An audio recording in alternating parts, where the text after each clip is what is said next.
Llegaron. ¿Cómo están? ¿Cómo se encuentran en esta noche? ¿Todo bien? Dile al que te quede cerca, Dios te bendiga. Qué bueno verte en esta noche. Si me ayuda con el audio exterior, por favor, no. Solo siento que está saliendo sonido adentro, nada más. Atiéndeme eso, please, te lo voy a agradecer.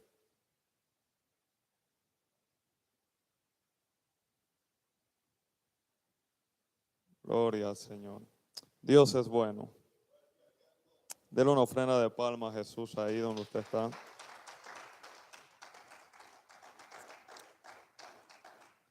Ok, vamos a aprovechar el tiempo a partir de hoy.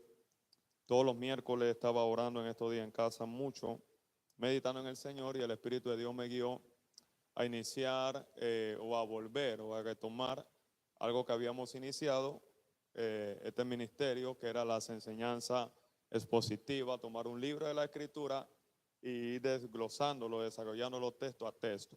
Y eso es lo que vamos a hacer en esta noche, de hoy en adelante. Así que quiero darle como anuncio previamente para los próximos miércoles, más que todo a los hijos de la casa. Lo hemos dicho anteriormente, pero le vamos a dar un nivel de atención mucho más extra. Cómprese un cuaderno, un 5 materia, un 3 materia, un bolígrafo y venga a tomar nota. Quiero ver a todos los hijos de la casa tomando nota, porque los miércoles lo vamos a tomar total y enteramente para enseñar. ¿Estamos de acuerdo? ¿Estamos de acuerdo? Ve el pueblo muy callado. ¿Estamos de acuerdo en eso? Ok, así que creo que un 3 materia, un 5 materia no pasa de $5, ¿verdad que no? Invierta en su vida espiritual porque vamos a tomar para enseñar. ¿Cuántos quieren aprender a entender la palabra de Dios? ¿Cuántos quieren aprender eso? Dios mío, pero me cambiaron la audiencia, parece, en esta noche. ¿Cuántos quieren aprender a entender la palabra de Dios? Bueno, todo lo que vamos a estar haciendo cada uno de estos miércoles está guiado a eso. Así que le voy a pedir que, repito de nuevo, usted traiga su bolígrafo y consiga un 5 materia, un cuaderno, 200 hojas, no sé cómo lo venden todavía en ese sentido, pero limpio, que sea solamente para eso. Dios nos va a bendecir y van a ser miércoles de mucha enseñanza y de formación. De hecho, desde hoy voy a arrancar. El próximo miércoles lo voy a hacer estilo enseñanza totalmente. Hacer una mesa, me voy a sentar, no voy a predicar de pie. Y desde hoy lo vamos a practicar. Al final de la enseñanza voy a tomar unos minutos de pregunta y respuesta. Así que cualquier cosa concerniente al mensaje, usted puede anotar alguna pregunta allí, la va a pasar, no tiene que dar su nombre, anótela en un papel y entonces vamos a tomarla al final de la enseñanza y la vamos a responder. Los que nos ven detrás del canal de YouTube también, por ahí vamos a trabajar para el siguiente miércoles, que vamos a dejarle un número donde usted puede escribir la pregunta referente a lo que vamos a estar impartiendo. Y todo esto es solamente un abreboca a todo lo que va a ser parte del seminario Bogando Mar Adentro. Y también quiero recordarle las inscripciones, las mensualidades, los que van a entrar por pareja, son pareja y también no como un poquito complicado, acérquese, ahí están los números, los que nos ven de otros países, aquí de Colón, en Panamá, y los hijos de la casa. Si usted va a iniciar en el seminario por pareja, acérquese a mi persona y vamos a darle un precio accesible, ¿ok? Para pareja nada más, para que usted pueda ser bendecido y aprender más de la palabra de Dios. Así que vamos a ver la escritura en primera de Timoteo. El viernes nuestro servicio creo que a la 1 de la tarde, hasta el momento. Vamos a hacerlo temprano por motivo de que es un día libre y no queremos quitarle tiempo para que usted pueda pasarlo en familia, pero que pueda venir a la casa de Dios y recibir una palabra también. Amén. A su nombre. Ok, primera de Timoteo, capítulo 1, verso 1. Denme su atención total, traiga Biblia los miércoles también, aparte del cuaderno, 5 materia, bolígrafo, para que pueda tomar nota y aprender. Primera de Timoteo, capítulo 1, verso 1 en adelante. ¿Me dan un fuerte amén cuando lo tengan? Aleluya. Leemos rogando al Padre, al Hijo y al Espíritu Santo de Dios. Pablo, apóstol de Jesucristo, por mandato de Dios, nuestro Salvador, y del Señor Jesucristo, nuestra esperanza. A Timoteo, verdadero hijo en la fe, gracia, misericordia y paz de Dios nuestro Padre y de Cristo Jesús nuestro Señor. Una vez más vamos a leer esos dos textos. Pablo, apóstol de Jesucristo, por mandato de Dios, nuestro Salvador, y del Señor Jesucristo, nuestra esperanza. A Timoteo, verdadero hijo en la fe, gracia, misericordia y paz de Dios nuestro Padre y de Cristo Jesús nuestro Señor. Señor, te damos gracias en esta noche. Oramos, Señor, te pedimos en esta noche en el nombre de Jesús, que abra nuestro entendimiento, que abra nuestros corazones, Dios, que nuestros ojos espirituales sean abiertos y que nos pueda, Señor, conceder la gracia y el favor de poder recibir tu palabra con humildad, con mansedumbre y poder entenderla, Dios. Hemos entendido y hemos visto la necesidad de ser formados, preparados y equipados cada día más para la obra del ministerio, Dios, y es lo que estamos haciendo bajo la guianza y bajo la dirección de tu Espíritu, Dios. Ayúdanos, Padre, a poder entender, a poder comprender lo que has de hablar a nuestra vida en esta noche, que salgamos edificados, que tu nombre sea exaltado y que tu palabra sea glorificada en el nombre poderoso de Jesús. Amén y amén. Dele esa ofrenda de palma fuerte al Señor, por favor. A su nombre. Dios es bueno. Ok, como le dije, vamos a estar iniciando. Eso lo hicimos cuando el ministerio empezó. Y todo eso también lo vamos a estar retomando. Recuerdo que empezamos enseñando el Sermón del Monte, que era de Mateo capítulo 5 a Mateo capítulo 8, los primeros dos versículos. Jesús sube al monte y luego baja en el monte en el capítulo 8. Y también estuvimos enseñando la carta de Efesios, la carta de Gálatas, primera, segunda y tercera, también de Juan. Creo que no se me escapa alguna más por ahí que estuvimos enseñando. No, Romano, pero ahí nos quedamos también. Y es una forma. Quiero darle explicación antes de empezar a desglosar todo lo que quiero hablarle. Voy a estar ministrando estos dos textos nada más. Hoy va a ser la introducción a muchas cosas que vamos a ver y nos va a ayudar a entender la palabra del Señor. Creo que el problema más grande de la iglesia y de un pueblo a la Biblia no es leer la Biblia. La gente lee la Biblia, pero no entiende la Biblia. Y de hecho, ahí usted va a ver, por ejemplo, cuando un hombre llamado Felipe estaba en un río aproximadamente y estaba un etíope leyendo el libro de Isaías. Lo que lee en Biblia sabe lo que estoy hablando en el libro de Hechos. Y cuando Felipe lo ve, Felipe le dice, ¿qué estás leyendo? Él le dice, no, estoy leyendo acerca de los escritos, please, trate. Cualquier tipo de conversaciones, por favor, no quiero distracción, quiero enseñar todo, se lo voy a agradecer. Ponga el celular en vibrador, en silencio también. Permítame poder bendecir la vida de ustedes. ¿Estamos de acuerdo? ¿Estamos de acuerdo? Ok, entonces, ve la importancia de no causar distracción.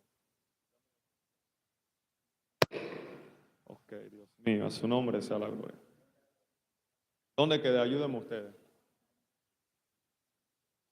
El etíope y Felipe, gracias. Entonces, el etíope le dice a Felipe, entiende lo que él es, y el etíope le dice a Felipe, ¿cómo voy a entender si no hay alguien que me explique lo que yo estoy leyendo? Y de ahí entendemos la importancia de tener a un mentor, a un líder, alguien que pueda guiarte en el camino, que pueda enseñarte y que pueda instruirte.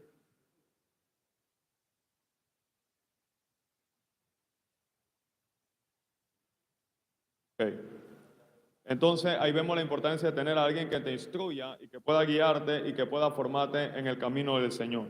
Entonces, antes de empezar a desglosar todo esto, cuando nosotros leemos el Nuevo Testamento básicamente, diga conmigo Nuevo Testamento. Pues digo, vamos a enseñar. Yo creo que usted aprenda a entender la Biblia. ¿Estamos de acuerdo?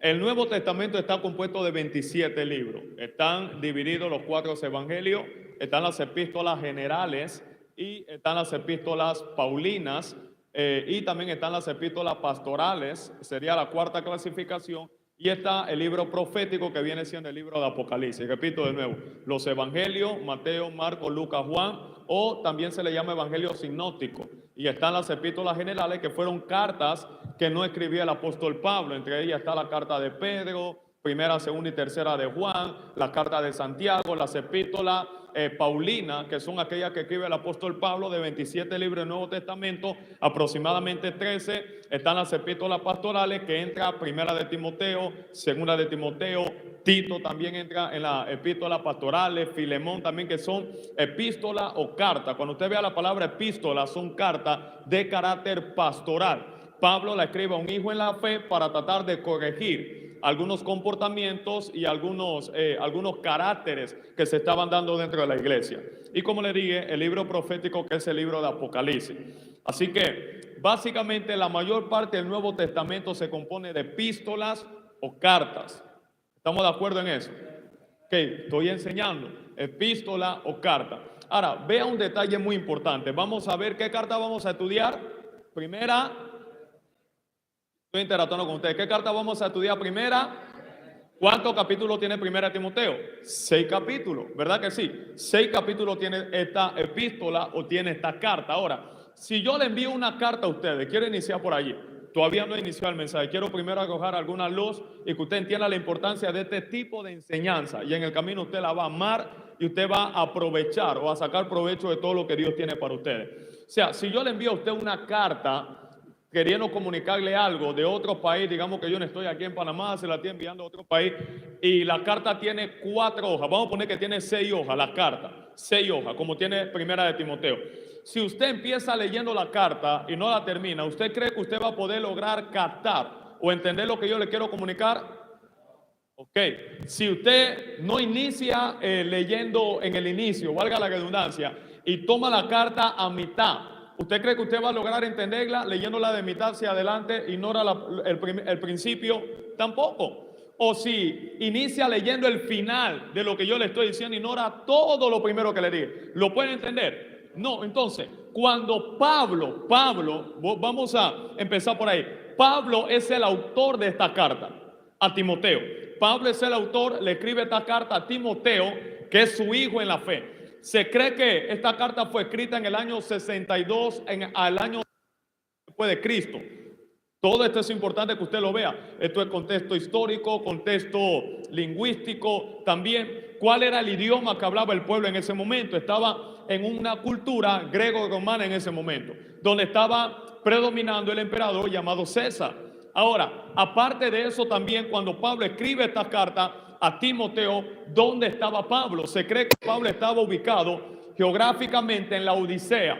Lo que lee en Biblia ya tiene que saber dónde se ubicaba la Odisea, y le viene a la mente aquella iglesia en el libro de Apocalipsis que decía estar enriquecida y que había prosperado y no tenía necesidad de nada. Pablo está en la Odisea, pero Pablo escucha, Pablo había levantado esta iglesia. ¿Dónde estaba la iglesia? En Éfeso. Vamos a ver el versículo 3 rapidito para que vea la ubicación de la carta donde Pablo le está mandando. Pablo está en la Odisea, diga conmigo, la Odisea. Y Pablo está mandando la carta ¿a dónde? A Éfeso. Mira cómo nos dice ahí, ¿cómo te rogué que te quedase a dónde? En Éfeso, cuando fui a Macedonia para que mandase a alguno que no enseñe diferente doctrina. Pablo envía la carta a Éfeso, es decir, este contexto cultural de este grupo o etno de personas estaba ubicada geográficamente en Éfeso. ¿Estamos de acuerdo en eso? ¿Cuál era el propósito por el cual el apóstol Pablo le escribe esta carta a la iglesia de Éfeso? Sé que le suena un poco aburrido todo lo que le estoy diciendo, pero usted va a ver la importancia en unos minutos. El propósito por el cual Pablo escribe esta carta: Pablo había levantado una iglesia en este lugar. Él era un apóstol. ¿Cuál es la función de un apóstol? Levanta una iglesia, establece la doctrina, que es la enseñanza. Y una vez la doctrina está establecida, la iglesia ya está madura, el apóstol se va y deja un pastor en la iglesia. ¿Tiene sentido lo que le estoy diciendo? Así que Pablo se va, pero Pablo todavía está pendiente. ¿Cómo la iglesia está creciendo? ¿Cómo se está desarrollando? ¿Cuál es el comportamiento de la iglesia? Y Pablo escucha de que esta iglesia, que había nacido bajo una enseñanza sana, bajo una doctrina potable, ahora tenía una doctrina totalmente equivocada. Así que el propósito Pablo no lo revela en el verso 3 del mismo capítulo 1. ¿Cómo te rogué que te quedases en Éfeso cuando fui a Macedonia para que mandase que alguno que no enseñe diferente doctrina? Porque se estaba enseñando una doctrina totalmente diferente. Ahora, sígame lo primero que le dije. Si yo le mando una carta y usted no la lee completa, para usted entender una carta, ¿qué tiene que hacer? Léela completa, de principio a fin. Usted no puede saltarse nada. ¿Cuál ha sido el problema de la iglesia? Todavía no entro en la enseñanza, pero quiero darle este tipo de contexto. ¿Cuál ha sido el problema de la iglesia por la cual no logramos entender la palabra de Dios? Y alguien tiene una interpretación, otra persona tiene otra interpretación, alguien tiene algo distinto que decir del mismo texto y sacamos conclusiones como esta. Es que la palabra de Dios tiene miles y millones de interpretaciones. ¿Es correcto eso? No me responda todavía. En el camino usted se va a dar cuenta. Pero si lo que Pablo está enviando es una carta para que Timoteo pudiera entenderla, ¿qué él tiene que hacer? Léela desde principio a fin. Imagínense que Timoteo salte los primeros 3 capítulos y caiga en el capítulo 4. ¿La va a entender? No. ¿Por qué nosotros se nos hace complicado entender la Biblia o la palabra de Dios? Porque si son 6 capítulos, básicamente, nosotros obviamos los capítulos anteriores o iniciales y saltamos al capítulo y al versículo que nos llame la atención. ¿Y sabe qué pasa? En ese instante, usted va a estar mal interpretando la palabra de Dios. Y hay una gran diferencia entre lo que Dios dijo, entre lo que usted entiende que Dios quiso decir. No sé si me estoy explicando acá.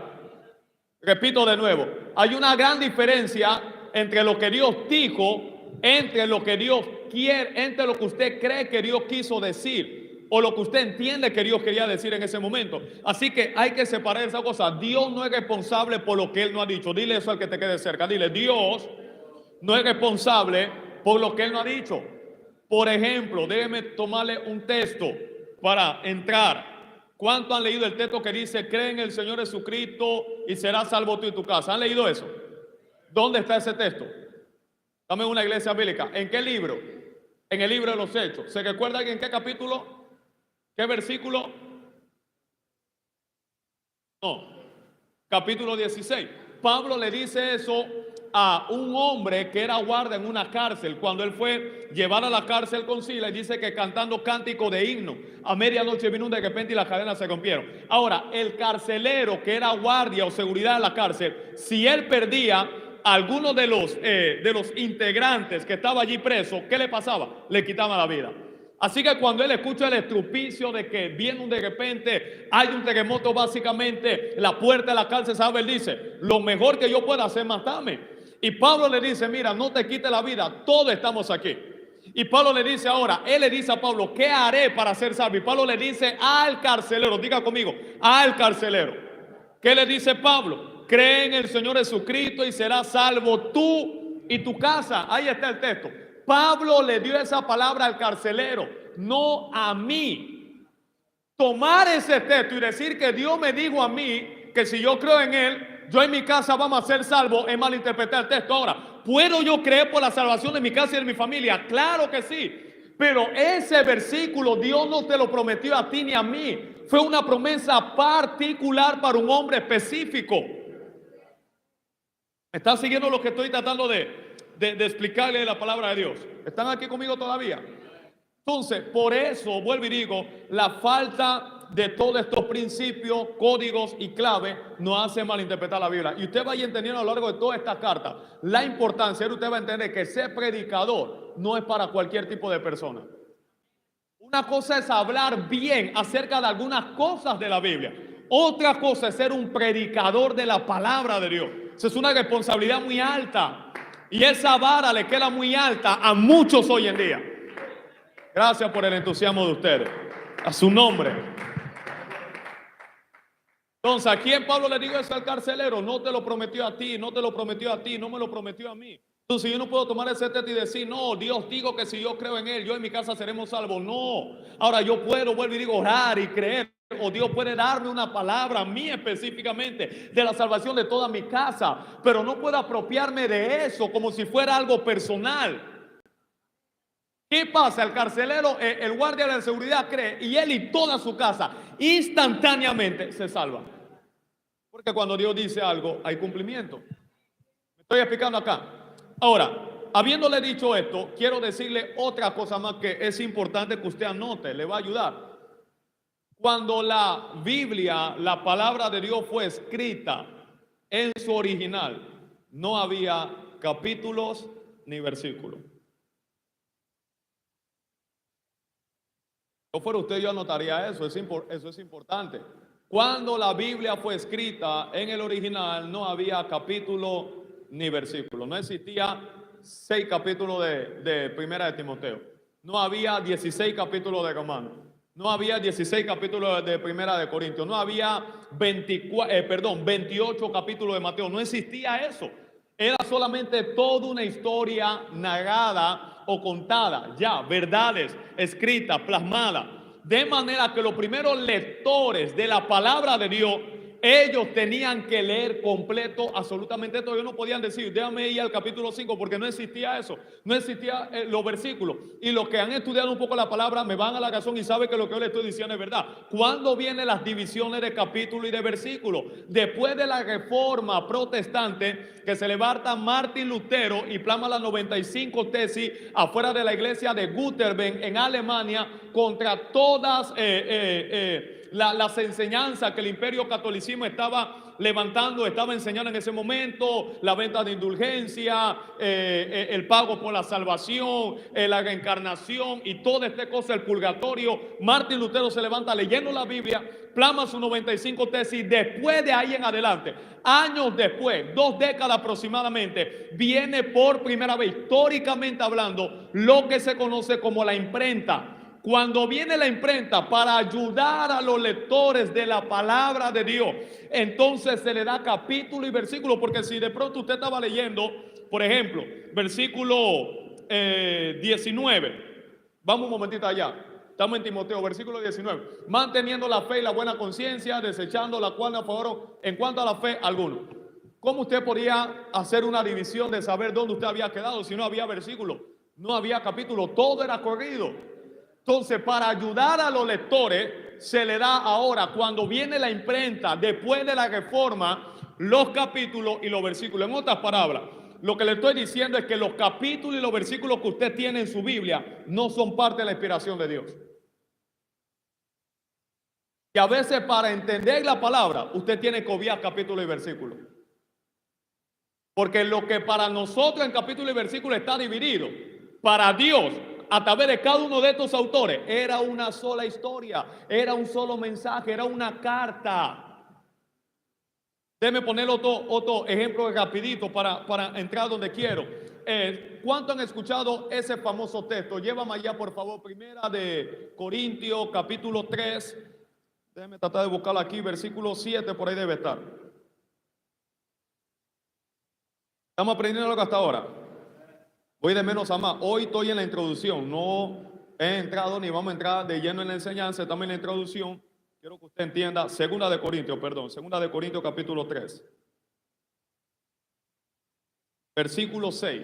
Segunda de Corintios capítulo 3, versículo 6. Mire lo que dice el texto: el cual asimismo nos hizo ministros competentes de un nuevo pacto, no de letra, sino del espíritu, porque la letra, ¿qué hace la letra? Por favor, estamos enseñando. ¿Qué hace la letra? Mata. ¿Y el espíritu qué hace? Vivifica. ¿Cuántos han escuchado predicadores, famosos o no famosos, tomar ese texto y decir, la letra mata? El mucho conocimiento, estudiar mucho a la Biblia te va a matar, porque eso es letra. ¿Han escuchado eso? Levante la mano si lo ha escuchado. Esa interpretación es equivocada, porque Pablo, cuando le escribe a esta iglesia de Corintios y le dice que la letra mata, Pablo no está haciendo referencia a la letra, a la Biblia o a la palabra de Dios. La letra, ¿a qué Pablo se está refiriendo? Vamos a verlo ahí mismito en el versículo 6. Vamos a leerlo del inicio. El cual asimismo nos hizo ministros competentes. ¿Somos ministros competentes de qué? De un nuevo, el mismo texto donde estábamos 7. Ok, gracias, el 6. Nos hizo ministros competentes de un nuevo. ¿Somos ministros competentes de un nuevo? El problema, algo más que quiero agregar aquí, aparte de los capítulos y los versículos, no había coma, nada de eso existía tampoco. Así que esa coma que usted ve ahí, eso no va ahí. La palabra correcta sería: nos hizo ministros competentes de un nuevo pacto, no de letra. El pacto nuevo en el cual nosotros somos ministros competentes no es un pacto de letra. Está hablando de un nuevo pacto, ¿verdad que sí? Si está hablando Pablo de un nuevo pacto, es porque había un viejo pacto o un antiguo pacto. ¿Cuál era el antiguo pacto?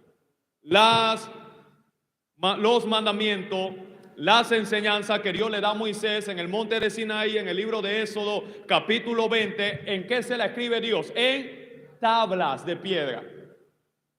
¿Verdad que sí? Ese pacto es lo que está diciendo Pablo. El anterior, nosotros no somos parte de ese pacto, nosotros somos ministros de un nuevo pacto, competente, de un nuevo pacto. Este nuevo pacto no es de letra, sino del espíritu.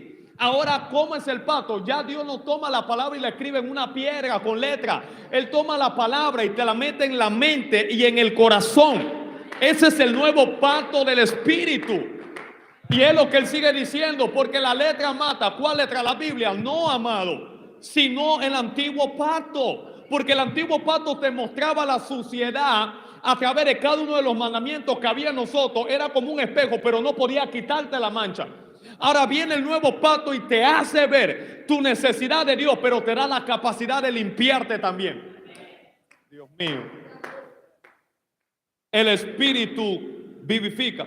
Vea para que lo vea rapidito, porque no es mi mensaje, pero para que tenga una idea. Versículo 7, para que vea el mismo hilo de pensamiento de Pablo. O sea que cuando tú escuchas a un predicador diciéndote, no, es que hay esa gente que estudia mucho la Biblia y que teología, que doctorado, están llenos de letras. Dígale a ellos, usted que está diciendo que ellos están llenos de letras, usted está ignorante, usted ni siquiera sabe lo que está diciendo.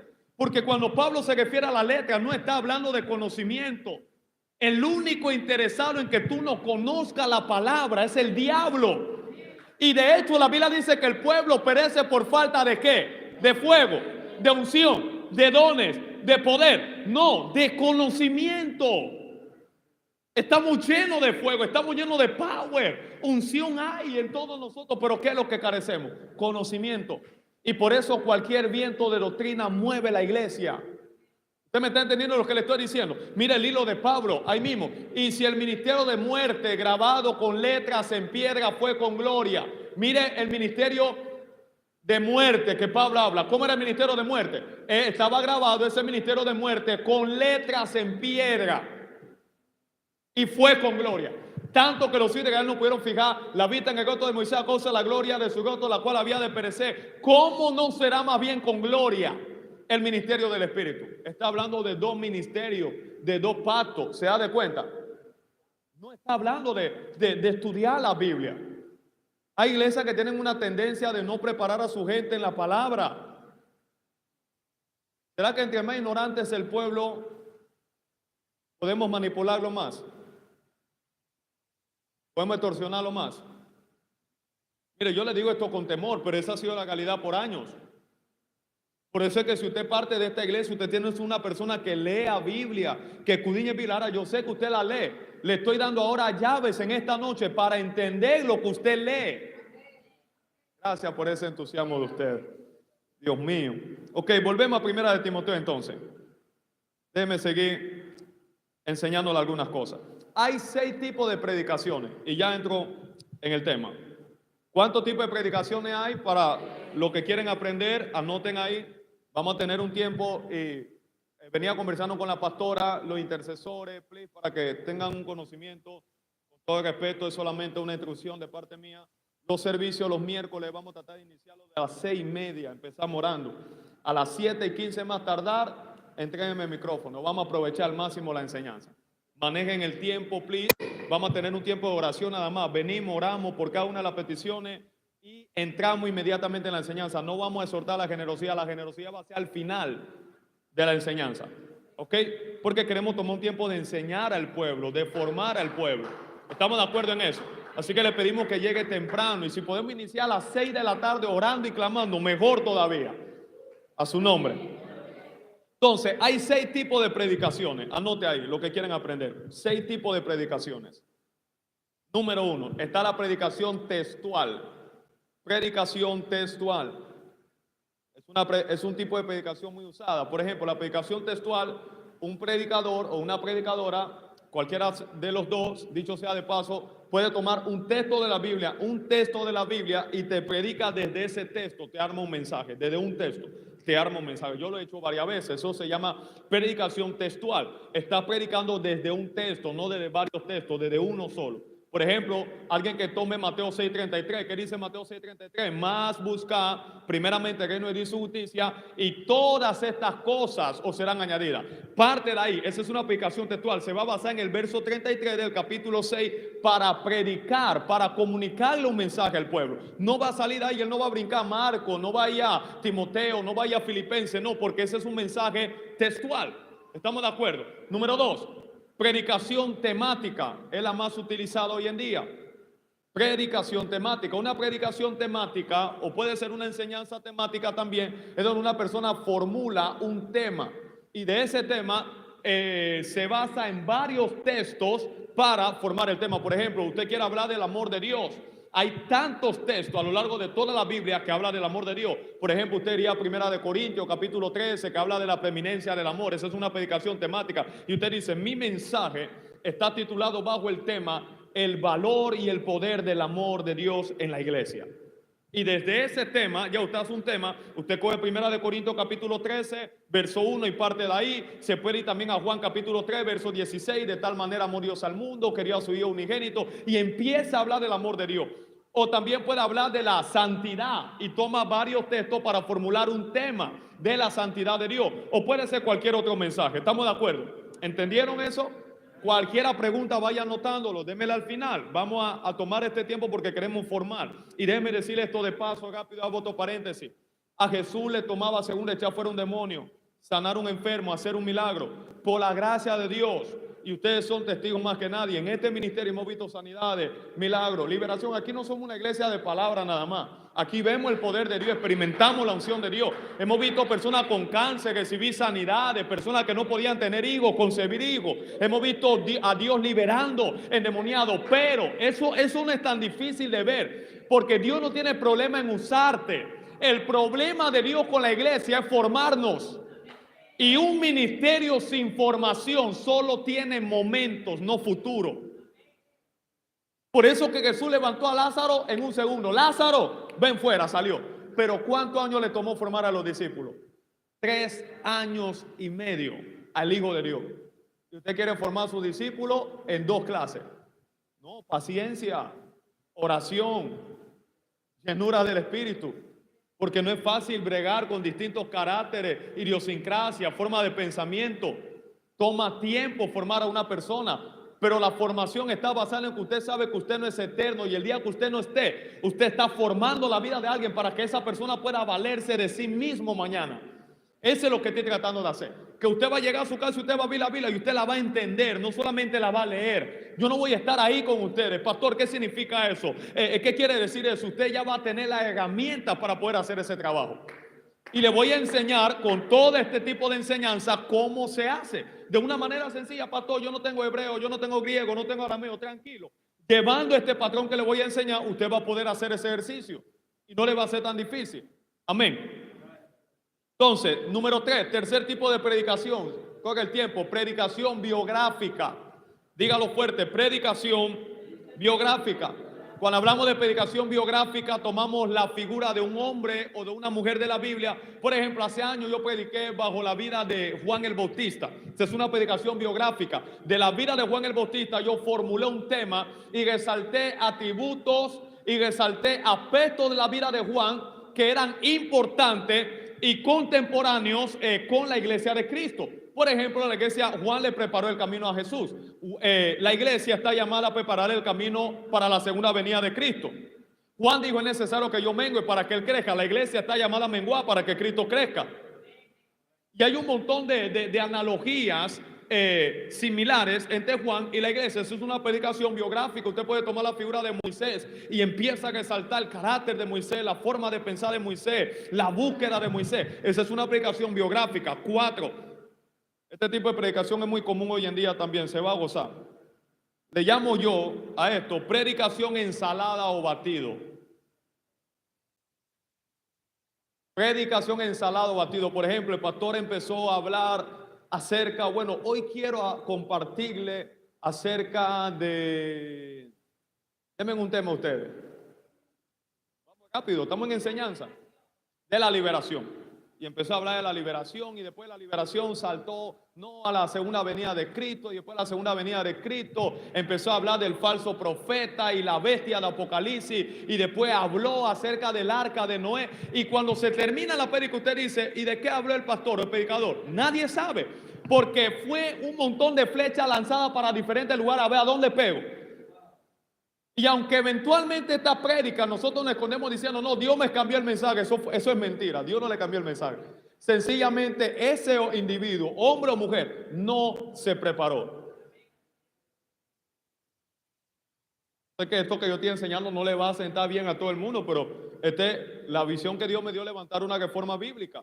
Por ejemplo, cuando yo voy a la vía de Cristo, Jesús nunca empezaba hablando una cosa y terminaba de otra. Cuando él empieza hablando del sembrador, sigue la enseñanza del sembrador.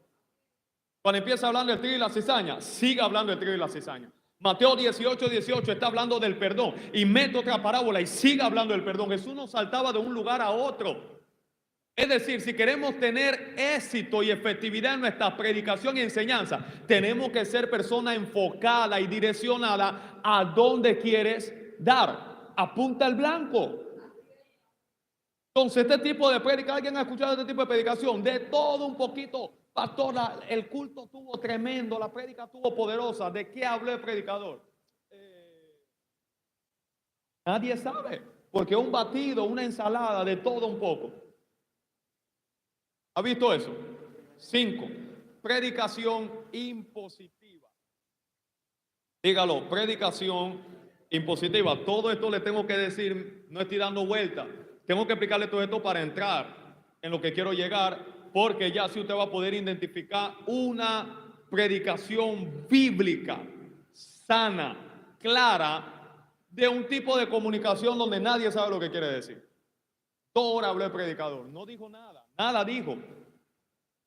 No, te voy a enseñar acerca de cómo hacer negocio, después te enseñé acerca de cómo hacer negocio, te voy a enseñar cómo caminar en la unción, y es un montón de todo, y tú dices, pero ¿cuál de todo agarro?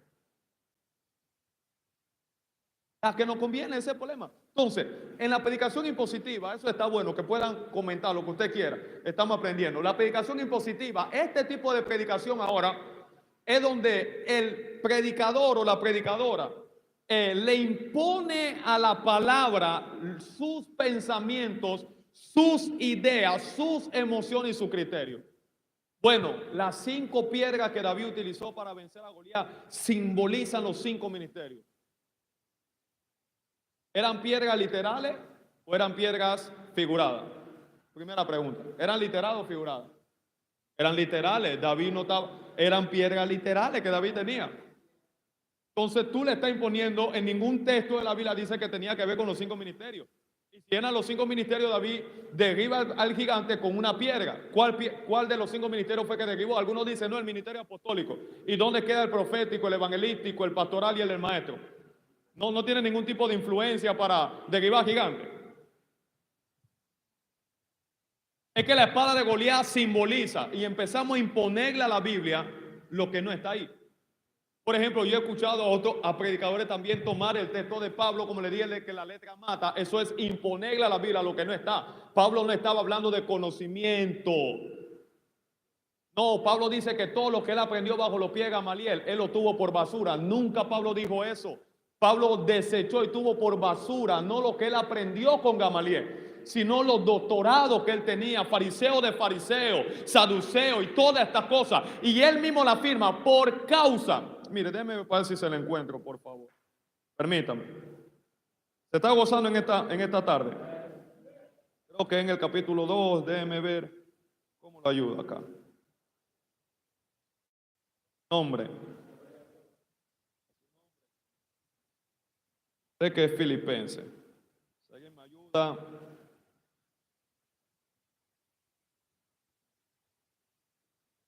Ok, Filipenses capítulo 3.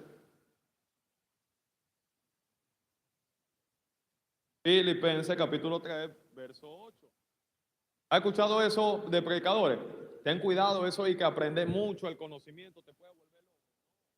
Ya, son predicadores que no se han capacitado, no se han estudiado, y con esto le estoy haciendo ver la importancia del seminario que viene. Usted necesita prepararse, de lo contrario va a ser engañado. Yo he visto personas que estaban aquí adentro, pero no estaban parados en la palabra. Ahora están con otro tipo de creencias, son ateos, no creen en nadie. La palabra de Dios ya está llena de errores y un montón de cosas, porque no se paran en la palabra de Dios. Mire lo que dice Pablo. Y ciertamente aún estimo todas las cosas como pérdida por la excelencia del poder, de la unción.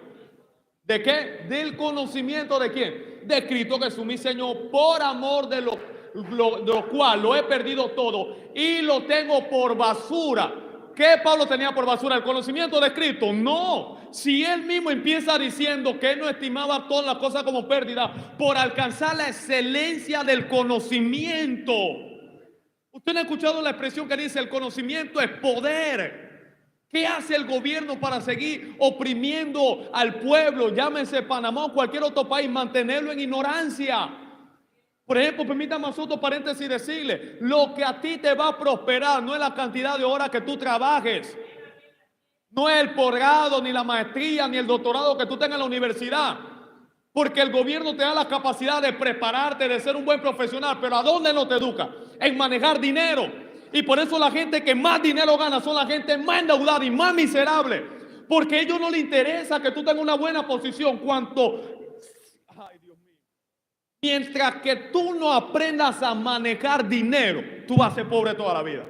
Por eso que solamente los árabes y los judíos, desde la escuela, el colegio, ellos tienen una materia que se llama economía y finanzas. Le enseñan a manejar dinero, a invertir, hacer negocio. ¿Qué le enseñan al panameño? Clase media, clase baja. Prepárate 6 años en la escuela, 6 más en el colegio, busca 4 años más en la universidad para trabajar toda una vida, 8 horas para alguien más. Y nosotros creemos, con todo el respeto, que ahí tú vas a prosperar. Mentira, no va a prosperar. Se le he dicho infinidad de veces, deje de buscar o asegurarse o afianzarse en el seguro de vida que usted va a tener el día que usted se jubile, porque el día que usted se jubile usted va a ganar menos de lo que ganaba cuando no estaba jubilado. Y si cuando no estaba jubilado ganaba 250 o 300 y no le alcanzaba, ¿cómo le va a alcanzar menos? No le alcanza. Pero como la gente no conoce esta cosa, el gobierno sigue jugando con el dinero del pueblo, con la mente del pueblo, con el tiempo del pueblo. Dígame amén por lo menos, por favor. Entonces, Pablo nunca, cuando usted escucha a un predicador, sea quien sea, que le diga a usted que Pablo desechó todo lo que él aprendió con Gamaliel por causa del poder. No, Pablo está hablando de que lo que él estaba procurando era hallar la excelencia del conocimiento de Cristo Jesús. Tuvo por basura no lo que él aprendió con Gamaliel. No fue malo esa enseñanza, no fue malo ese conocimiento. Era malo todo lo demás, fariseo de fariseo y la circuncisión que él tenía y toda esta cosa. Sígalo leyendo en su casa y se va a dar cuenta a su nombre. Volvemos a 1 de Timoteo entonces. ¿Cuál es la predicación? Sexto tipo de predicación. ¿Me están siguiendo? Le dije cuánto, 5 nada más. Textual, temática, biográfica, ensalada o batido, impositiva. Y la sexta, ¿cuál es? Predicación es positiva. La impositiva toma pensamientos, ideas, emociones de afuera y lo inserta, lo mete adentro. Eso en un círculo teológico se conoce como eisegesis, meterle a la palabra lo que no está en ella. La predicación expositiva saca lo que está dentro de la palabra afuera para exponerlo a la vista del pueblo. Ese tipo de predicación, por ejemplo, usted la va a encontrar rapidito. Vamos para aquí, vamos para allá, pero solamente quiero poner esta plataforma, Salmo 119, verso 130. Predicación expositiva. No es lo mismo imponer algo que exponer algo. Imponer tiene que ver con insertar, forzar algo que no está. Exponer tiene que ver con extraer, sacar, alumbrar lo que está. Mire lo que dice David. La exposición de tus palabras. ¿Qué hace? Cuando alguien predica expositivamente, ¿qué hace con el pueblo? Wow, entiendo. Había escuchado ese texto varias veces y nunca lo había visto así. Había leído eso, pero nunca había entendido eso como lo está explicando ahora el expositor, el maestro, lo que sea. Me estoy explicando acá, porque la exposición de la palabra alumbra. ¿Y qué más dice el salmista David? Hace entender a los simples. Es decir, la gente menos culta, cuando hay alguien que está predicando y exponiendo la palabra, logra entender. Y ese tiene que ser el propósito de todo comunicador y malos predicadores. No es emocionar a la gente. Yo tengo un rema, yo tengo un código. Mira que en hebreo dice eso. No, la clave está en que la gente entienda lo que tú estás diciendo. ¿Han leído la parábola del sembrador? Cuando alguno oye la palabra y no la entiende, ¿qué pasa? Viene el malo y arrebata. Entonces tenemos gente que celebra la palabra, salta con la palabra, pero no entiende la palabra. Y lo que tú no entiendes, tú no lo puedes practicar, tú no lo puedes vivir, tú no lo puedes obedecer. Entonces la predicación expositiva, repito, es aquella que expone. Primera de Timoteo, capítulo 1, verso 1 y verso 2. ¿Estamos de acuerdo con todo esto? Cuando la Biblia se escribe no tenía capítulo, no tenía versículo, no había tilde, no había punto y seguido, no había coma, no había signo de interrogación, no existía nada de eso, era todo completo. Pablo no le escribió a Timoteo 6 capítulos, le escribió una carta. Para que Timoteo la entienda, él tiene que leer esa carta completa. ¿Por qué nosotros no entendemos y sacamos nuestras propias conclusiones? Porque nosotros tomamos una carta y la empezamos a leer a mitad. Yo creo que Pablo quería decir, a mí me parece, no es lo que te parezca, es lo que Dios dijo. Prepararnos en la palabra, viene el seminario, es una necesidad. Un ejemplo, para que veamos la carencia tan baja y el valor tan bajo que le damos en esta vida espiritual. Pastor, no tengo dinero. Para ti fuera necesario esto. Gente, tú buscarías la manera de conseguirlo, aunque no lo tuviera. Te sale algo de urgencia ahora, aunque no tenga los recursos. ¿Qué harías? ¿Te quedarías de brazo cruzado? ¿O buscarías los medios y los métodos para poder sufragar la urgencia y la necesidad que se acaba de presentar? Pero como para nosotros formarnos y prepararnos espiritualmente no es tan necesario ni urgente, nosotros no le damos valor. Por eso venimos a la iglesia y queremos que todo sea gratis. Porque el pensamiento escrito ya pagó todo. Pagó tu salvación, no tu formación, no tu capacitación. No, a su nombre. Entonces, Pablo empieza hablando en el verso 1 del capítulo 1. Ya entendemos que es una carta, así que usted me va a ver que el capítulo 1, capítulo 2, porque ya están ahí, pero en cierta medida yo estoy obviando eso. Yo no le estoy metiendo atención a eso porque es parte de la inspiración del Espíritu Santo. ¿Estamos de acuerdo en eso? ¿Estamos de acuerdo en eso? ¿Cuál es el tema? Complementos de un llamado trascendente. ¿Me lo pueden poner ahí? Complementos de un llamado trascendente. Levante la mano conmigo y diga eso. Complementos de un llamado trascendente. Voy con el tiempo porque quiero darle espacio para preguntas y respuestas si la hay. Y espero que la haya. Alguien dijo que no hay preguntas tontas. Hay tontos o tontas, perdónenme la expresión, no lo dije yo, eso lo dijo alguien que no pregunta. Lo que usted no entiende, pregúntelo. No asuma saber lo que usted no sabe, pregúntelo. Pastor, usted dijo algo, yo no lo entendía. Anótelo ahí, pregúntelo al final. El propósito es que usted entienda. ¿Estamos de acuerdo? Entonces, complementos, diga conmigo, complementos de un llamado trascendente. Entonces, todos nosotros tenemos un llamado de parte de Dios, eso es cierto. Pero nuestro llamado necesita trascender.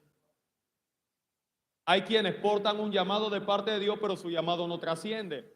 Cuando hablamos de trascender, rapidito, se define esa palabra o hace referencia a la idea de ir más allá. Cuando hablamos de un llamado que trasciende, es un llamado que va más allá. Tiene que ver con un llamado que supera los límites. Por eso Dios siempre te lleva al límite para que tú lo superes. No es para que tú te mueras en el desierto. No es para que tú llores. No es para que tú sientas que Dios no está contigo. Él te lleva al límite para que tú superes ese límite. Porque el crecimiento mayor que Dios tiene para ti está más allá de tu límite. Por ejemplo, los que hacen ejercicio en un momento de un gimnasio, sabe que para crecer un músculo usted tiene que llevarlo al límite. Usted empieza con 20 libras, meterle al brazo, a la pierna, lo que usted quiera. Y usted necesita ya después de cierto tiempo llevar el brazo al límite, métale 10 más, 30 libras. ¿Y qué hace? Los tejidos se rompen y el brazo empieza a crecer, la pierna empieza a crecer o cualquier área del cuerpo. Eso es, el límite no es para conformarte. es para llevarte a otra dimensión. Sígame lo que le estoy diciendo. Trascender tiene que ver con tener un impacto significativo más allá de lo inmediato o de lo material. Y ese debe ser el propósito de cada uno de nosotros. Pablo ya no está, pero seguimos hablando del apóstol Pablo. Nos inspira la vida de Pablo. ¿Cuál es el propósito de este servidor? Y vamos a pararnos en lo que enseña la Escritura en este libro. Yo no soy eterno, tengo 31 años de edad solamente hasta el momento. No sé cuántos años me quedan aquí abajo, no sé. Por eso yo soy intenso en lo que hago, no pierdo tiempo.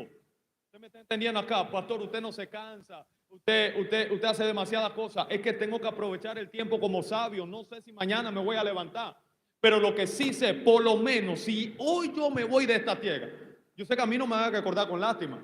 Se van a inspirar a través de este jovencito y van a decir, yo vi a ese muchachito con 22 años levantar una iglesia, viento, alta, baja, de todo, y ese tipo se mantuvo parado, creyó a Dios, tuvo una vida de fe, porque eso es trascender, llevar tu llamada a trascender. No solamente que cuando te muera la gente te llore, ay, se fue, se murió, no está mi primo, no, que tú dejes un impacto en la vida de la gente, sus enseñanzas, tu estilo de vida, tu forma de predicar, la forma en la cual modelaste a Cristo. Te vieron pasar por momentos difíciles, pero sobre todo volver a levantarte y seguir, continuar. A su nombre. Entonces diga conmigo, voy a trascender. Entonces, para trascender necesitamos dos cosas. Me quedan 10 minutitos nada más. Vamos a tratar de aprovecharlo. Dos cosas necesitamos para trascender, que Pablo nos lo revela en el verso 1. Empieza hablando. Pablo, el escritor de la carta, apóstol. No voy a explicar todo lo que significa ser un apóstol, etcétera. Lo cierto es que hoy en día no tenemos apóstoles de Cristo, sino apóstoles del Espíritu Santo, porque son diferentes dispensaciones. ¿Estamos de acuerdo en lo que estoy diciendo acá? Por ejemplo, Cristo era el apóstol de Dios, eso está en el libro de Hebreos, no tengo el tiempo de llegar hasta allá. Ahora, cuando Él viene, Él levanta apóstoles de Él, ya no son apóstoles de Dios, son los apóstoles de Cristo, los 12. Cristo se va, queda el Espíritu Santo, y usted ve por ahí apóstol fulano de tal, apóstol fulano de tal, son apóstoles del Espíritu, porque para ser apóstol de Cristo tenía que haber visto físicamente, literalmente a Cristo resucitado, y nadie llena ese currículo. Pero el apostolado sigue vigente. Me estoy explicando acá, a su nombre. Entonces dice, apóstol de Jesucristo, primer punto para trascender, dice, por mandato de Dios nuestro Señor Jesucristo. Poneme.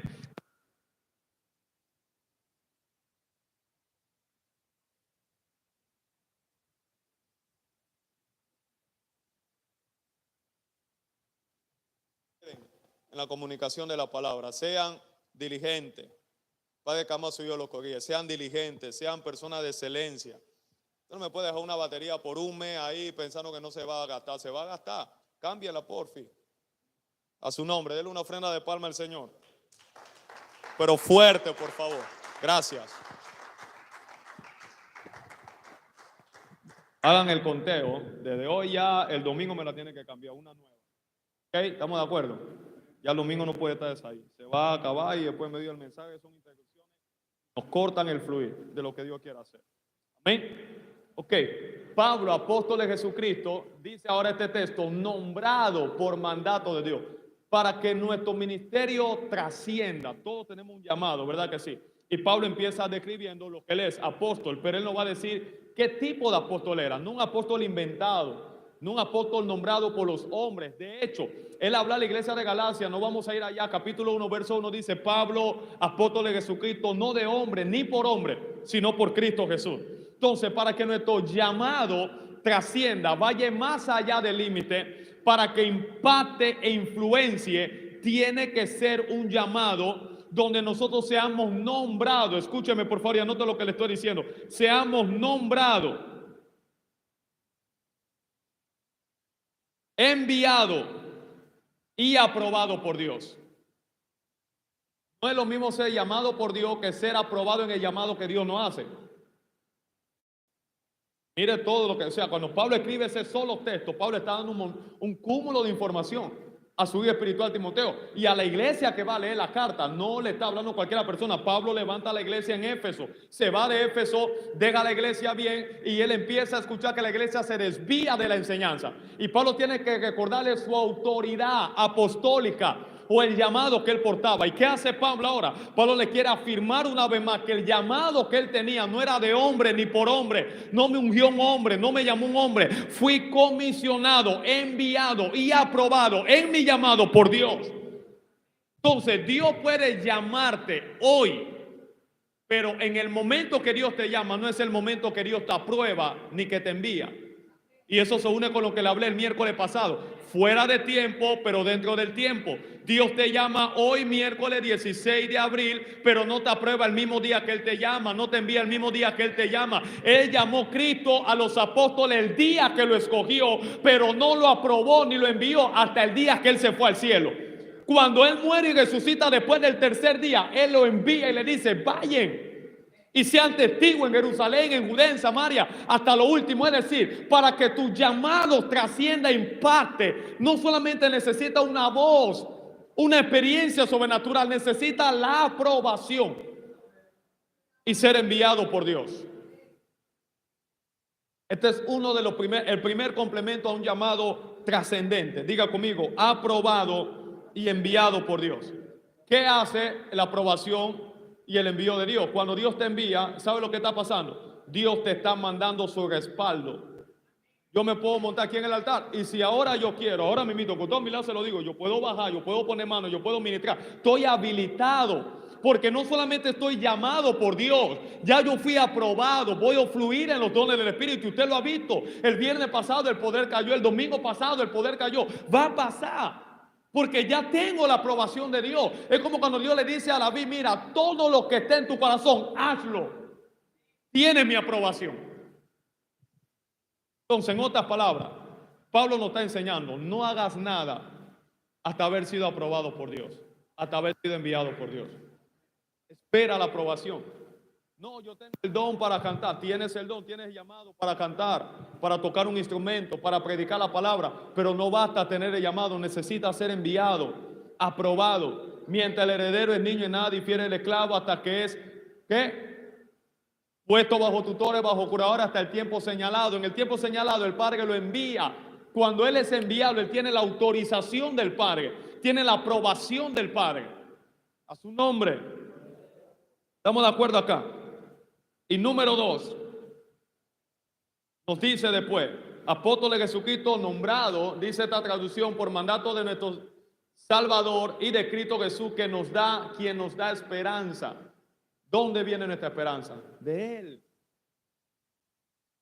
Mire el aliento. Pablo va a corregir algunas cosas que están mal en la iglesia de Éfeso, pero empieza describiendo y estableciendo su autoridad, su aprobación de parte de Dios. Y luego le hace recordar a Timoteo, que estaba pasando un momento difícil. Timoteo era un joven, estaba pastoreando una iglesia, pero era un joven. Por eso Pablo le habla, y no lo vamos a ver ahora, lo veremos más adelante en el capítulo 4 del mismo libro, y le dice en el verso 11 y 12, esto manda y enseña, ninguno tenga en poco tu juventud, porque a causa que Timoteo era un pastor joven, la gente de mayor edad no estaban respetando y no estaban valorando el trabajo de Timoteo. Y Pablo le va a decir, no dejes que lo que ellos están haciendo te haga perder la esperanza que hay en Cristo Jesús, del llamado que Él te ha dado. No todos te van a aplaudir, no todos te van a celebrar, no todos te van a orar, no todos te van a obedecer. Pero cuando fuiste llamado y tienes la aprobación de parte de Dios, lo que Dios te manda hacer, hazlo. Recuerda en medio de todo lo que pueda estar pasando de que hay una esperanza. No es en vano lo que tú estás haciendo. Es una forma de Pablo como padre espiritual motivar a Timoteo y recordarle a Timoteo, no es en vano tu trabajo pastoral, no es en vano tus enseñanzas, no es en vano tus predicaciones. Hay una esperanza viva en Cristo Jesús. No pongas tu esperanza en el gobierno, en un vale, no, ponla en Cristo. Él tiene la capacidad de sorprenderte cuando los hombres cierran la puerta y tu esperanza está en Dios. Él la abre. ¿Qué testificaba la líder Amelia? Dio una palabra, oró y se la abrió la puerta a una persona de empleo. Eso lo hace Dios. Mira, si la iglesia entendiera eso, nosotros haríamos a Dios con mayor fuerza. ¿Por qué nos cuesta adorar a Dios, alabar a Dios, ofrendar y demás? Porque no estamos confiando, no estamos esperando que Dios lo va a hacer.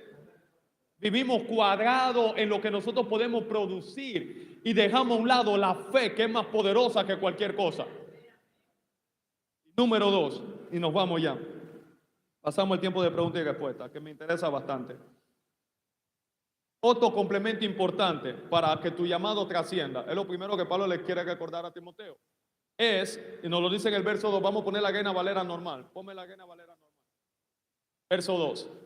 A Timoteo, luego que le dice en la esperanza que está en Cristo Jesús, dice a Timoteo, verdadero hijo en la fe. Para que tu llamado trascienda, necesita verdaderos y genuinos hijos bajo tus lomos para aliviar la carga de Dios que está sobre ti. Vas a llevar el llamado de Dios tú solo o tú sola y no vas a formar, no vas a levantar hijos verdaderos, tu llamado no va a trascender, porque el día que te muera, el llamado se muere contigo.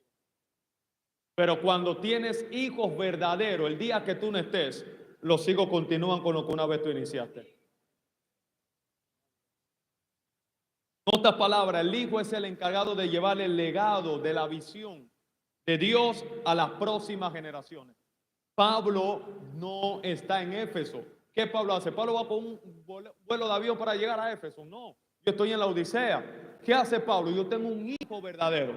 Timoteo, necesito conversar contigo. Estoy escuchando que en la iglesia que tú estás pastoreando está pasando esto, está aconteciendo esto. Me han informado acerca de cierto comportamiento que no están bien. La gente se está desviando, se está yendo de la iglesia, se está volviendo al mundo de nuevo. Timoteo, yo no voy a hablar con ellos, voy a hablar contigo directamente. Y cuando yo te dé la instrucción, yo quiero que tú hagas exactamente lo que yo te voy a decir. En otras palabras, yo no puedo llegar, pero a través de ti yo puedo tratar de corregir y de ajustar lo que no está bien. Eso se logra, escúcheme por favor, con hijos verdaderos. Pablo no estaba para corregir la falsedad de doctrina que se estaba colando en la iglesia de Éfeso, pero sí estaba Timoteo. Ahora quiero que usted se pregunte algo. ¿Eres un hijo o una hija verdadera? Mira, si Pablo está diciendo verdadero hijo en la fe, aquí tiene que existir la parte opuesta. Para que exista un billete verdadero, tiene que haber un billete falso. De hecho, Pablo nos va a explicar en este mismo capítulo más abajo, que no lo vamos a ver hoy, acerca de la fe falsa. Así mismo como hay fe genuina y verdadera, hay fe falsa. Así como hay cristiano de verdad, hay cristiano falso también. Y esto no lo debe alarmar a usted, y que eso que está en la iglesia, es que no todo el que viene a la iglesia es cristiano de verdad. Olvídese de eso. Hay cristianos de verdad y hay cristianos falsos. ¿Cómo se diferencia uno de otro? En el estilo de vida que están llevando. Entonces, ¿cómo Pablo se da cuenta de que había gente falsa allá adentro? Por la enseñanza que estaba siguiendo, el estilo de vida que estaban llevando. ¿Y qué él utiliza para corregir la deficiencia de la falsedad de doctrina que había? Timoteo, hijo verdadero. Solo le digo esto. Nos vamos. Primera de Timoteo. Ok, ahí estamos, verso 2. Pablo manda a Timoteo, que es su hijo, en la fe, para que corrija eso, porque es el segundo complemento para tener un llamado trascendente. Necesitas tener hijos. ¿Qué quiero lograr de parte de Dios con este tiempo cada miércoles de enseñanza? Formar hijos verdaderos. El día que yo no esté aquí, de pronto, por la gracia de Dios, tenga que viajar a otro país a predicar, etcétera, usted quiera. Y usted puede llevar la grey de la misma manera como el pastor o como el padre la llevaría. El hijo de verdad no hace algo contrario a lo que el padre hace. Algunos padres aquí no tuvieron la experiencia que cuando tú estabas en la casa, sus hijos tenían un comportamiento. Y cuando usted se iba, por ejemplo, yo nací un hogar cristiano y en mi casa no se podía escuchar música secular. Así que cuando papá y mamá estaban en la casa, ese era Marino, Jeffrey Donaldson en ese tiempo, hace años atrás. Era eso que, pero cuando ellos se iban, una baladita ahí, por favor. Y a veces algunos vecinos decían, hey, si usted supiera lo que su hijo hace cuando usted no está en la casa. Así que quiero que se pregunte de nuevo. Termino. ¿Es usted un hijo verdadero? No estoy hablando de un hijo físico, estoy hablando de un hijo de la fe. Como existe familia física, existe una familia espiritual. Y como toda familia tiene papá y mamá y tiene hijos, en la familia de Dios hay un padre, hay una madre, hay hijos y hay hermanos. ¿Entiende lo que le estoy diciendo? Por eso cuando Jesús lo manda a buscar y que tu mamá te está buscando allá afuera y tu hermano Jesús le dice, espérese, déme hacerle entender algo a ustedes. Mi padre, mi madre, mi hermano y mi hermana son los que hacen la voluntad del Padre. Yo tengo otra familia que ustedes no la han entendido también. Ese tipo de familia, no te estoy diciendo que la otra que tú tienes está mala. Te estoy diciendo que tienes que también entender que tiene otro tipo de familia que dedicarle tiempo a esa familia espiritual. ¿Cómo le dedicas tiempo? Viniendo a la iglesia, contribuyendo en la iglesia, sirviendo en la iglesia. No somos una congregación, somos una familia. En la familia tú tienes hermanos en la fe, tú tienes que guardarle la espalda a ellos. Tú no puedes estar hablando mal de tu hermano. No seas un Caín.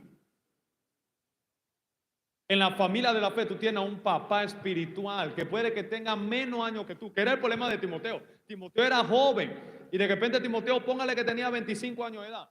Y había gente que se congregaba que tenía 40 años, pero Timoteo era que tenía que dar la instrucción. Se llega a esta hora a la iglesia, no se siente de esta manera. Mientras estoy predicando, no quiero conversaciones. Ponga el celular en silencio, ponga el vibrador. No quiero distracciones. No, pero tú eres más pequeño que yo y tú me vas a decir. Es que en lo físico tú eres más grande, pero en el espíritu Dios me colocó como papá. El que no entiende eso no se deja formar y no crece. Porque los hijos son los únicos que heredan, no los siervos. ¿Entienden lo que le estoy diciendo? Los hijos, repito, son los únicos que heredan, no los siervos. Ahora, ¿dónde fue la unidad de Pablo con Timoteo? Ya, no vamos, solo quiero mostrarle esto rapidito. Denme 3 minutos nada más. Hechos 16:1, rápido. Hechos 16, verso 1. Era su hijo. Hay gente que habla de que la paternidad espiritual necesita. ¿Ha escuchado eso?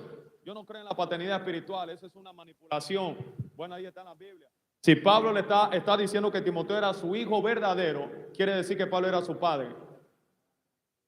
¿Pablo tenía la sangre de Timoteo? No. ¿Lo engendró? Físicamente no, pero espiritualmente sí. En lo físico, los padres engendran a los hijos. O los hijos salen de los padres en lo físico. En lo espiritual, los padres entran en los hijos. No te lo dijera lo después. En lo espiritual, los papás entran en los hijos, no es al revés. Ellos se le meten a los hijos de los padres. Dice, yo no sé cuándo, pero quedé conectada con esa mujer, con ese hombre de Dios. Que sin darte de cuenta, ese hombre, esa mujer entró en ti. Ya sea a través de una palabra, una enseñanza, una oración, te dio una profecía, te impuso la mano y ya tú quedaste ligado con él o con ella. No puedo dejar con grama en esa iglesia, esta es mi casa, esa es mi familia, ese es mi pastor, esa es mi pastora. Yo no te pedí que me siguieras, sencillamente una conexión en el mundo espiritual. Después llegó a Derbe y a Listra, y aquí había allí cierto discípulo llamado Timoteo, hijo de una mujer judía creyente, pero de padre griego, y daban buen testimonio de él los hermanos que estaban en Listra y en Iconio. Primera de Corintios 4:14, Primera de Corintios 4:14, Primera de Corintios 4:14, solo leo, no voy a explicar, solo leo. Hoy estamos en la introducción. El próximo miércoles entramos de lleno. ¿Estamos de acuerdo? Pero es necesario que le diga todo esto. No escribo esto para avergonzaros, sino para amonestaros como hijo amado. Porque seguimos hasta el 17. Okay. Porque aunque tengáis 10,000 años en Cristo, no tendréis mucho padre. Un ayo es un mentor, un líder. Pablo le está diciendo, yo no le estoy escribiendo esto para avergonzaros, sino para amonestaros como hijo amado. Si Pablo le está hablando como hijo, era porque Pablo era su padre, entonces la paternidad espiritual existe. ¿Estamos de acuerdo? Dice, pueden tener muchos ayos, ustedes pueden tener gente que escuchen en YouTube, donde ustedes quieran, pero padre, ustedes no pueden tener más de 2 padres, es uno solo. Dice, pues en Cristo Jesús dice, yo os engendré por medio del evangelio. Así como se engendran los físicos, se engendra lo espiritual. No trate de explicarlo. ¿Para quién? El pastor. Ese jovencito. Sí, ese es mi papá. Entiendo. No te lo puedo explicar. El hombre natural. Las cosas del espíritu. Sigue diciendo, 16 hasta el 17. Tanto ruego que me imitéis. Ajá. Por esto mismo os he enviado a Timoteo. ¿A quién Pablo envía? A Timoteo. ¿Por qué envía a Timoteo? Amado, fiel en el Señor. Dice acá, verdadero. ¿Por qué? Él recordará mi proceder escrito de la manera que enseño en todas partes y en todas las iglesias. Cuando ustedes vean a Timoteo, va a ser como venme a mí. No es porque le decimos a los hijos, tiene que hablar como yo, tiene que predicar como yo, tiene que vestirse, no, sino que el hijo se parece al padre. Los discípulos le dijeron a Jesús, muéstranos al Padre. Y Jesús le dijo, si me ha visto a mí, lo ha visto a él. Que me vea a mí, ve al Padre. Porque el hijo imita a su papá, quiere ser como su papá. Entonces, para que nuestro llamado trascienda, dos cosas que Pablo le deja claro a Timoteo, en un momento difícil donde Timoteo estaba desanimado, donde Timoteo estaba siendo atacado por su propia iglesia, por los propios cristianos que él mismo estaba enseñando, que él mismo estaba pastoreando. Y Pablo tiene que utilizar esto para animar a Timoteo. Recuerda que así como Dios me llamó, tú tienes un llamado y fuiste enviado por Dios, tienes la aprobación de Dios. Y número dos, eres mi hijo amado en el Señor. Para que tu llamado trascienda, necesita hijos. Que el día que tú no estés, ellos queden. Denle una ofrenda de palma al Señor.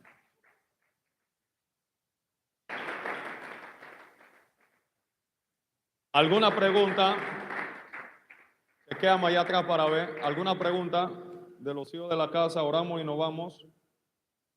Esta es solamente la introducción. El próximo miércoles entramos. No hay tiempo porque tuve que hablarle predicación expositiva, predicación textual. Tuve que darle todo esto para introducirme en lo que quiero enseñarme, en lo que quería enseñarle. Pero desde el próximo miércoles vamos a meter en aguas profundas ya. Traiga un 5 materias, traiga un bolígrafo. Dele su mejor tiempo a Dios. Ya los intercesores saben, de 6 a 7 y 15 máximo, orando nada más. Miren el tiempo, no se me metan en oración con los ojos cerrados y se olviden del espacio y del tiempo. No, por favor. Seamos puntuales, respetemos eso, porque queremos dar un tiempo a la enseñanza y un tiempo de predicación. Lo vamos a hacer los próximos miércoles y vamos a tomar ese tiempo de pregunta y de respuesta. ¿Alguna pregunta aquí? ¿Ninguna? Claro. Dentro de todo lo que dijimos, 10 segunditos. Vamos en la paz de Dios. Los miércoles vamos a tomarlo para esto. Los miércoles. ¿Qué pasó? No hay preguntas tontas. La Biblia dice que la fe sin obra es muerta. La fe falsa es aquella que dice creer en Dios de acuerdo a lo que Dios manda. Es como decir, por ejemplo, yo creo en mis padres. Y a cualquier hijo yo le pudiera preguntar, aquí, ¿tú crees en tu papá? Y me diría que sí. Pero no es lo que tú dices lo que va a evidenciar que tu creencia en tus padres es verdadera. Es la forma de vida que estás llevando. Tus padres te mandan a hacer algo, tú lo desobedeces, tú tienes más fe en tus compañeros que en tu papá y que en tu mamá. Entonces, aunque eres hijo, y eso tiene que ver con lo que Pablo hablaba, todavía no te ha ganado el título verdadero, porque no has madurado para entender que aunque no entiendas lo que tu padre te manda, ellos tienen más años que tú, han vivido más que tú, y lo que ellos te dicen, aunque a ti no te parezca y te incomode, es por algo, de algo te quieren guardar. Entonces una fe falsa es aquella fe, creencia, confianza que no está coherente con la forma de vida que la persona está llevando. Búscate a cualquier persona fuera de la iglesia y pregúntale, ¿tú crees en Dios? Te va a decir que sí, pero es mentira. La realidad, la gente no cree en Dios. Si creyera en Dios, se congregara. Si creyera en Dios, viviera de acuerdo a la palabra. Y no estoy hablando de una vida perfecta. Yo le fallo a Dios. Pero aún en los momentos que le fallo, ¿qué produce fallar a Dios? Dolor, tristeza. Quiero hacer las cosas mejor. Si por mí fuera, yo no quisiera pecar nunca en mi vida, ni en pensamiento, ni en palabra, ni en mirada. Yo quisiera agradarlo a Él, porque creo en Él. Por eso estoy aquí. Entonces, este es el tipo de fe falsa. Otra pregunta. Mira, Malandro, puede ser la misma persona que quiere preguntar 10 veces, pregunte lo que usted quiera. No hay problema. Queremos bendecir la vida de ustedes, ¿verdad? Me voy a tomar este tiempo los miércoles para enseñar y para escuchar los corazones de ustedes, su mente, cualquier inquietud y poder responderle. ¿Ningún tipo de pregunta más? Oramos, nos vamos a la casa, todo claro. No me escriban, este es el momento. Pastor, yo iba a preguntar algo, pero me dio pena, vénsala. Pregunte. Cuento a 10. Si no hay pregunta, oramos y nos vamos a la casa. Decimos a ese público que nos ve detrás del canal de YouTube, ¿cuánto le damos una ofrenda de palma por ese pueblo que siempre está conectado, pendiente de estas casas? De hecho, ayer creo que le enseñaba un chat a la pastora de un siervo que decía en la prédica del miércoles pasado, pastor, me bendijo demasiado. No soy de Panamá, pero yo soy parte de esa casa. Y siempre que pueda voy a sembrar mi granito de arena. Esas fueron sus palabras. O sea que estamos trascendiendo, estamos impactando, estamos yendo más allá de los límites. y queremos continuar con esa obra. Bueno, cuento a 10, cuenta regresiva. Si no hay preguntas, vamos en la paz de Dios a la casa. 10, 9, 7, 6, 5, 4, 2, 1, 0. Ok, levantemos la mano, oremos.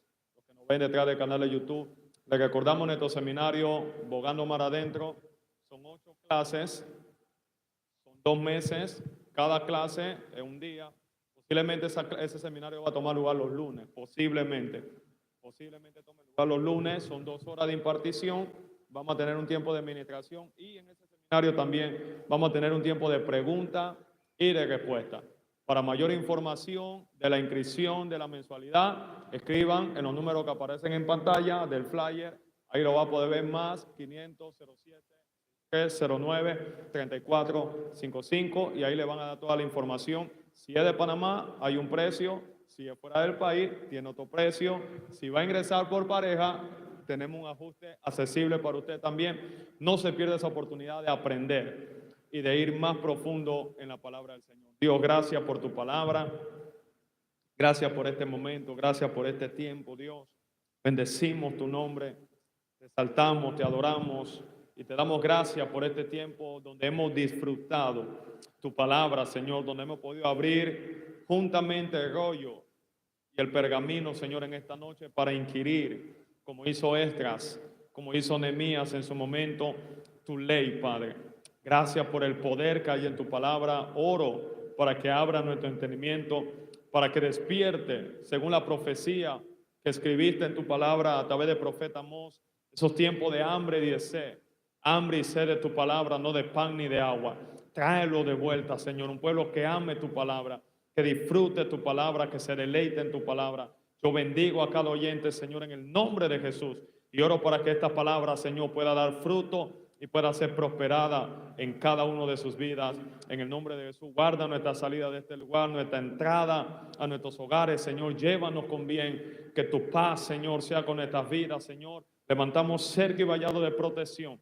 En el nombre de Jesús, Señor, y que tu misericordia y tu bien nos sigan todos los días de nuestras vidas. Amén, amén y amén. Estamos despedidos. Saluda a alguien que le quede cerca. Si no ha diezmado, si no ha ofrendado, déle a Dios lo que es de Dios. Le recordamos también nuestra ofrenda extraordinaria de este mes de abril. ¿Qué es la ofrenda extraordinaria, pastor? Es una ofrenda especial.